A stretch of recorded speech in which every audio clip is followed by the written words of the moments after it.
మహారాష్ట్రలో ఎన్నికల ప్రచారానికి గడువు ముగుస్తుండటంతో అన్ని పార్టీలు దూకుడు పెంచేశాయి.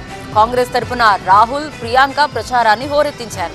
మరోవైపు ఎన్నికల కోడ్ ఉల్లంఘించారని రాహుల్, అమిత్ షాపై ఫిర్యాదులు రావడంతో కాంగ్రెస్, బీజేపీ పార్టీలకు ఈసీ నోటీసులు ఇచ్చింది.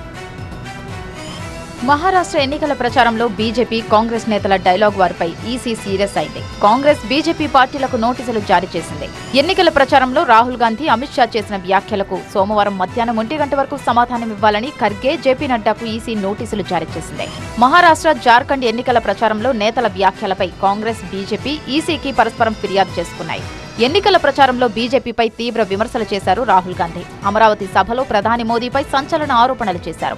మహారాష్ట్రలో మహాయుతి ప్రభుత్వాన్ని డబ్బులతో కొనుక్కున్నారని విమర్శించారు రాహుల్. ముంబైలో ధారావి ప్రాజెక్టు పేరుతో పేదలు భూములు లాక్కొని 1,00,000 కోట్ల ప్రాజెక్టును అదానికి కట్టబెట్టారని అన్నారు. రాజ్యాంగాన్ని రద్దు చేసేందుకు మోదీ కుట్ర చేశారని అన్నారు. महाराष्ट्र की जनता की सरकार को चोरी किया जाए, कहां लिखा है मुझे दिखा दो।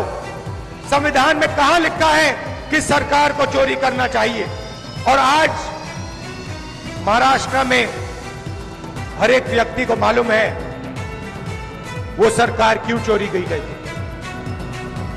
वो सरकार धारावी के कारण चोरी की गई थी, क्योंकि बीजेपी के लोग नरेंद्र मोदी, अमित शाह धारावी की जमीन, महाराष्ट्र के गरीब लोगों की जमीन, 1 लाख करोड़ रुपए की जमीन अपने मित्र गौतम अदानी को देना चाहते थे।